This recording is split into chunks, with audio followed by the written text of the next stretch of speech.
Welcome to Now College, where we talk about the college experience. I'm your host, Alma, and I want to thank you all for listening today, and I want to thank you for being here. Yes, thanks for having me. Awesome.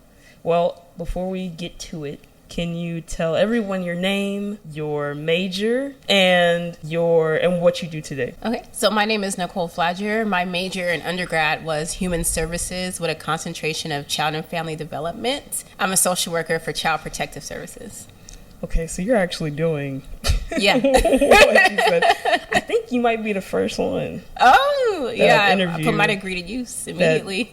immediately. Did you have a plan beforehand? Like you were like, okay, this is the job I'm gonna do. This is the route. Did you have the route? Yeah, absolutely. When I went to school, I knew I was going to work for CPS. Now, granted, I didn't know what I was saying, but because now I'm working for CPS, I'm like, oh man, I did not sign up for this. This is a whole ass career. Right? Like, this is crazy. I did not sign up for the trauma second degree, but yeah, I knew what I wanted to do. When I enrolled in school, and I mapped out my end goal. So I knew what I wanted, and I knew what degree would get me on the track to get there, and here I am. Okay. Wow. How did that happen? Because like you mentioned, most kids don't have a plan. Well, I would say I'm a later student. I've been in school all my life, so I have other certificates and degrees, but this is like my first. Like I have an AA in Christian education, but this is like. Oh. So I have an AA, BA, and I'm working on my master's now. So I started my bachelor's when I was like 25.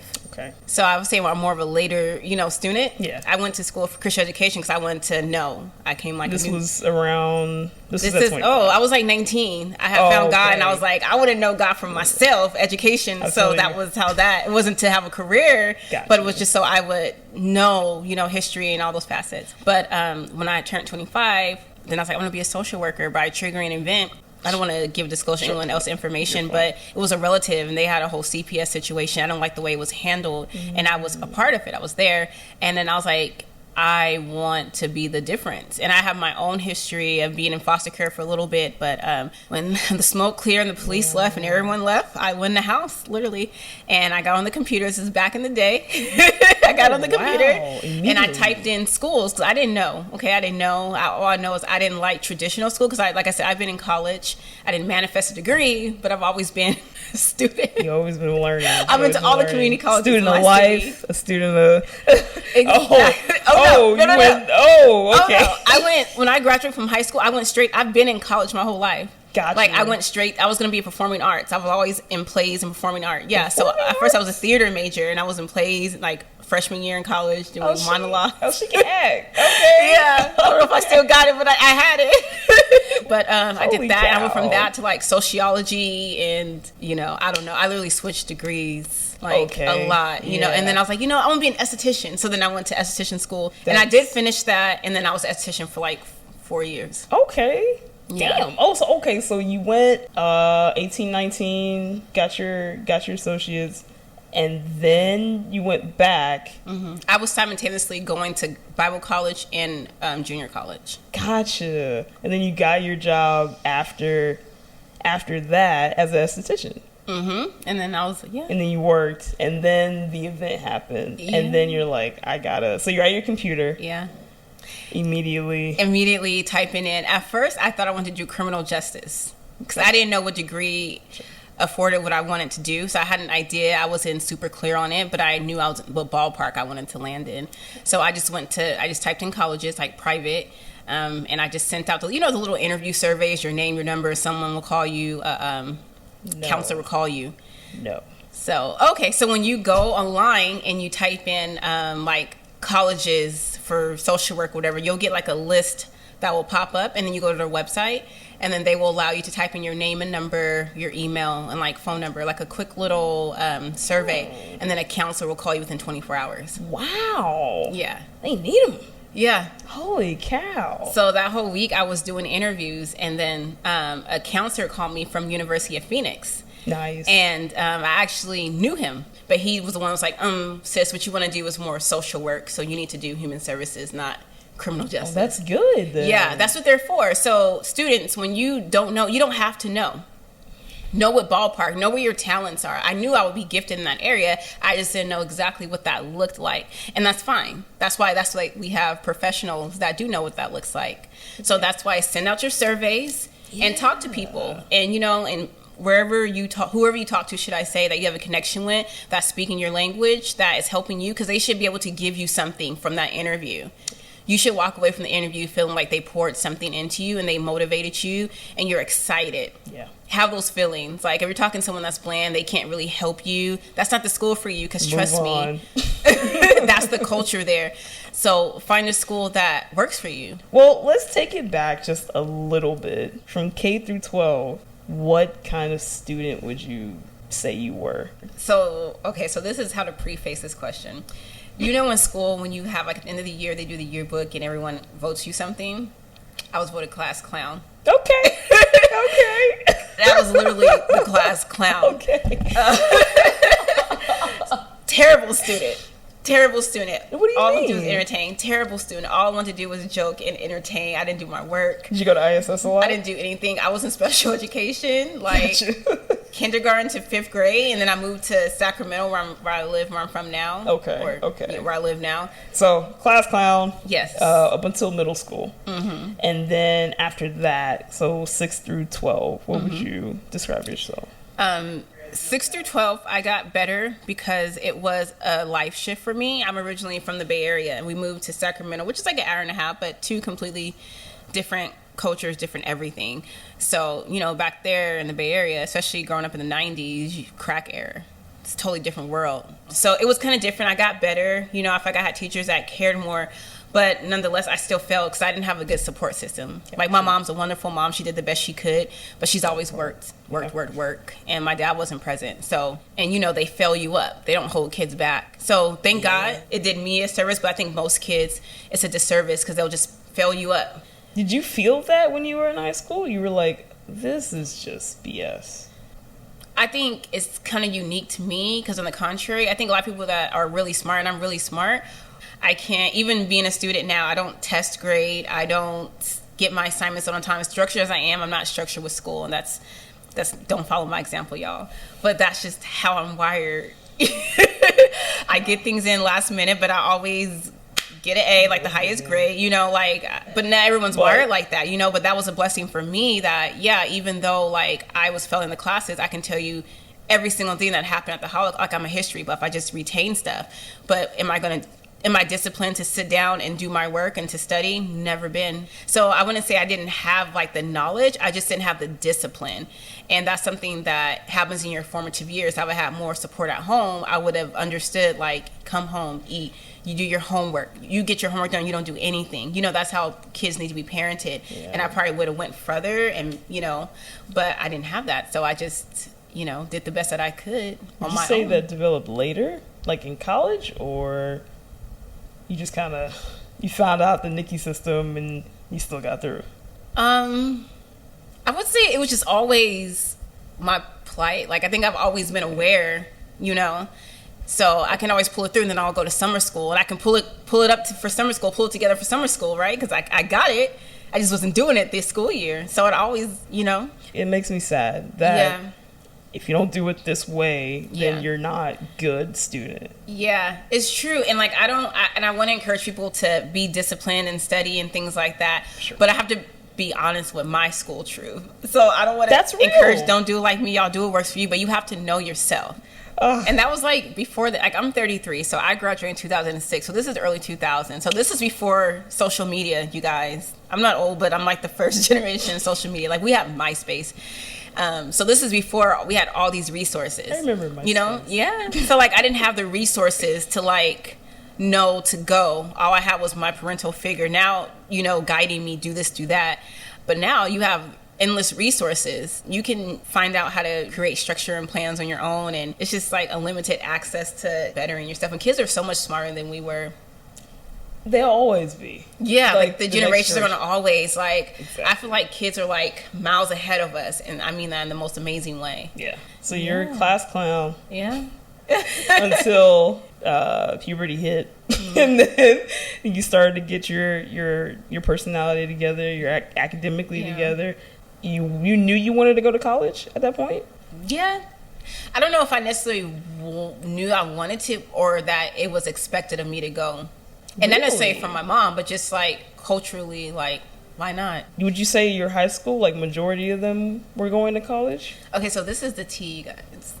I graduated from a continuation school because I was so bad. Not bad, but because I didn't go to school. And when I did go to school and show up again, they labeled me. Yeah. So I went to continuation high school because of my behavior. And not that I had atrocious behavior, a couple incidences, but most of the part I just didn't show up and my grades I didn't have the credits. But you don't have to graduate there. So I went there and I was able to make up the credits I was missing. And they're like, okay, do you want to transfer back to your school of origin? Or do you want to graduate like a half a year early? What do you think I chose? What's up, y'all? Graduate early, please. Y'all still in class? All right. But that goes back to doing it when you want. I mean, because when you earn your credits back, you have to do packets and work. So literally all day you're like doing an assignment. Here's a credit. Here's a credit. Every assignment, you have a list of things to do. I like seeing it like that, though. Me too, right? That's how I'm wired. Yeah. I'm a to-do list, checklist type of perfectionist, straight or not straight A, but a type A personality. Yeah. So you put it in front of me, like.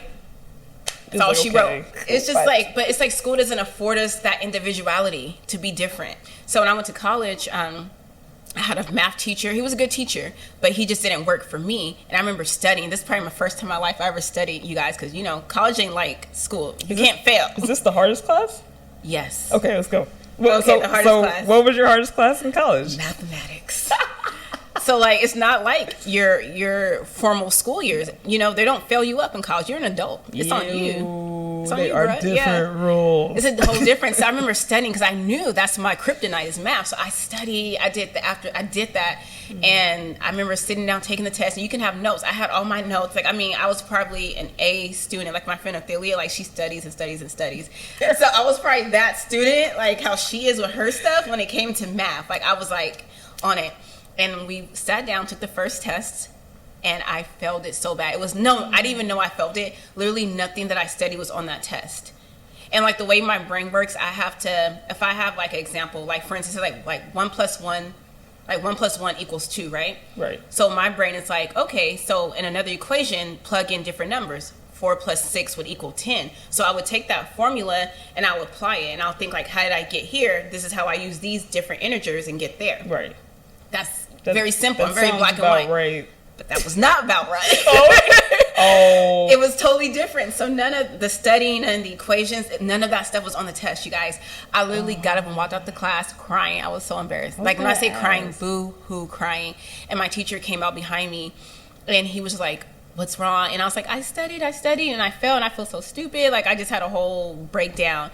And then he was just like, you know, you need more help than I can provide. Again, he was a great teacher. He just wasn't a fit for me. He was a great teacher.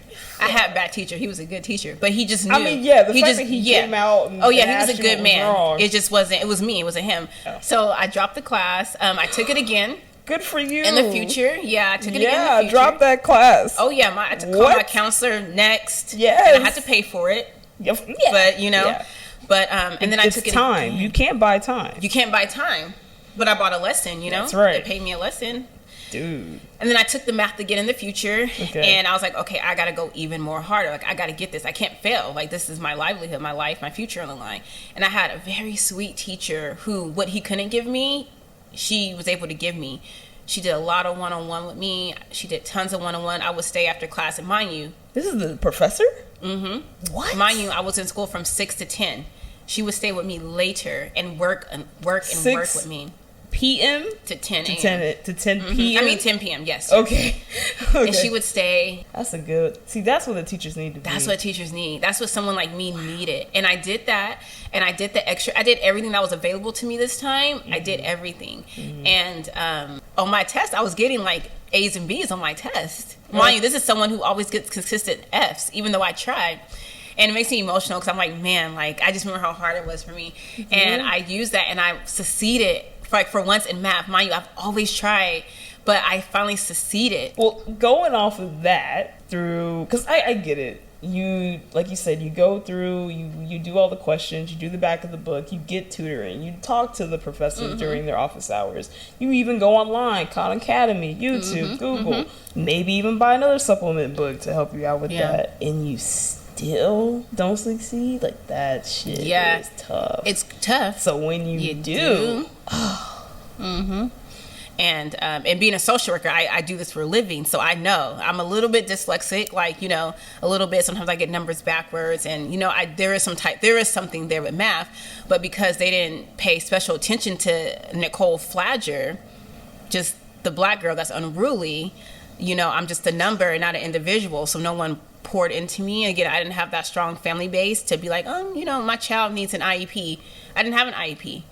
What does that stand for? Individual education plan. Gotcha. And that's people who are deficient education-wise. So in that plan, you can write in different requests that you need. Maybe it's more breaks, more hands-on help, whatever it's going to take to get you there, more help. That's, yeah. Jeez. We got to fix it. We got to fix it. And then you go to college, and it's just like, all right, figure it out, because it's even different from what you went through. Yeah. It's like, ugh. Oh, yeah, exactly. Yeah, Wow. I'm a mama bear, so I don't play about my kids. Like, you know. We need more people like you. Yeah, like, I love what I do. It's very hard, but I love it. And then there's another thing called a 504 plan for kids who have extreme behaviors. Okay. Yeah. What is that? 504, so it's for behavioral based. Okay. So, like, my child obviously has some behaviors, so let's get a 504 plan. So when she gets unruly, how about call another teacher that's free, or a peer student, take a walk around, burn off that energy, come back, sit down, instead of principal's office or referral.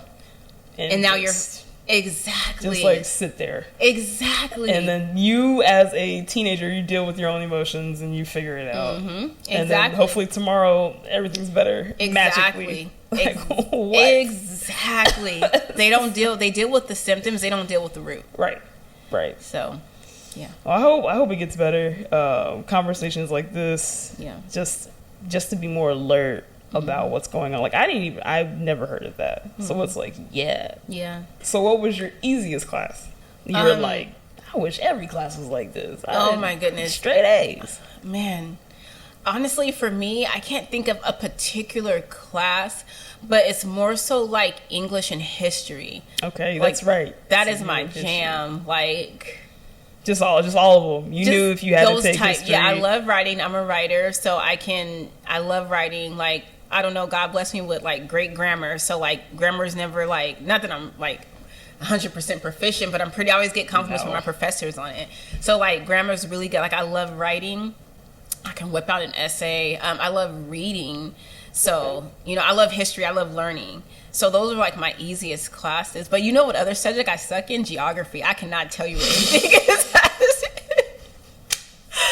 Like, I will put something on the other side of the globe. I'm terrible with geometry. I know where stuff is. I don't know where you gotta know.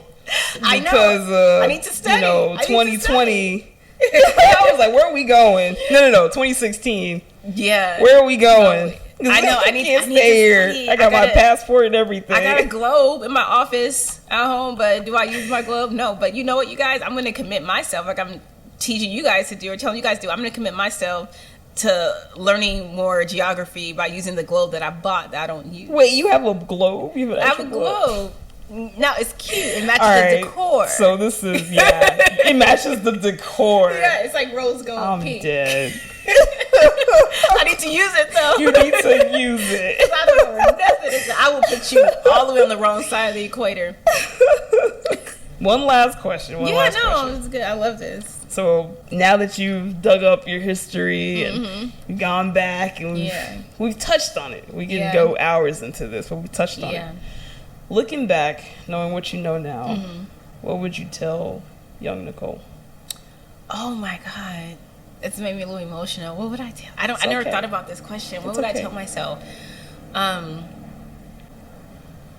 would tell myself, like, I've always like really struggled with like self-esteem, and not so much now, but growing up, low self-esteem and just not feeling like enough or not feeling smart, because again, I don't test well. I don't do well. I can try, like I said, in math, and I just will still get an F, you know?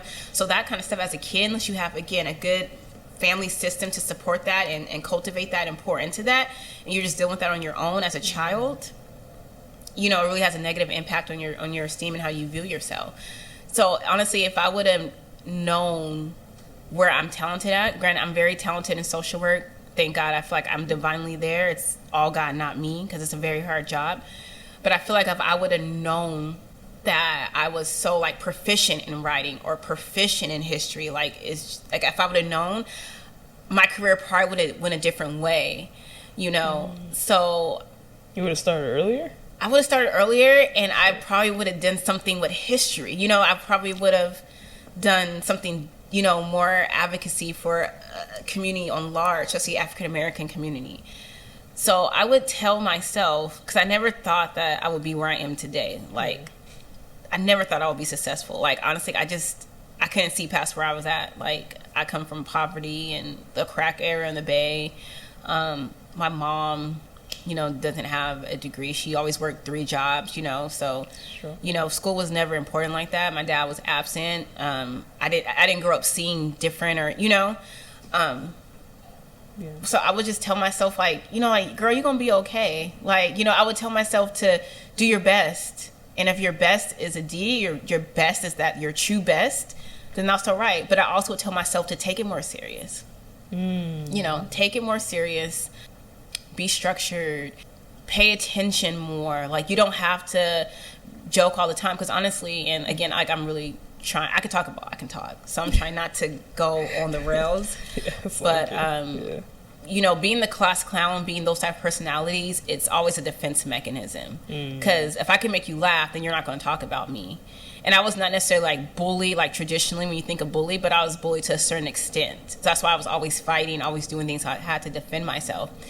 But I would tell myself, you don't have to impress those people. Like, you know, you failing is not going to make you have friends or make you be cool. Like, it's not cool to fail. But yeah, that's what I tell myself. Like, girl, you're going to make it. Like, you're going to make it. You're going to be better than you could even imagine. Just like trust God and like do the work. And I would say, like, if there's things that you don't like that you can fix those things. And the things that you can't fix, learn to love them. That's pray important. Into them, develop them, you know, love yourself. Self-love is the best love. Self-love is the best love. I love that. You know? Yeah. You'll be okay. Yeah. Well, you're going to be okay. I got a little spot for a shameless plug. Yes. If you can tell everybody, like, where to find you and okay. what you're doing. You can find me on Facebook under Nicole Fladger. And that's F as in Frank, L-A, D as in dog, G as in goat, E-R. It's unique. That's hilarious. I do that too. Like they're going to be like Fladger. They always put an S. No, it's Fladger. Gotcha. And then you can find me on Instagram if you like. I post like fashion content and social work things too about trauma and just being a better you. And you can find me there on _ Nicole Pleasant, Pleasant _ Nicole Pleasant _ And with that being said, research your own experiences, absorb what is useful, reject what is useless, and add what is specifically your own. Yes. Bruce Lee. Amazing. That's like the perfect chef's kiss to this interview. That's exactly what I said, surmised. What?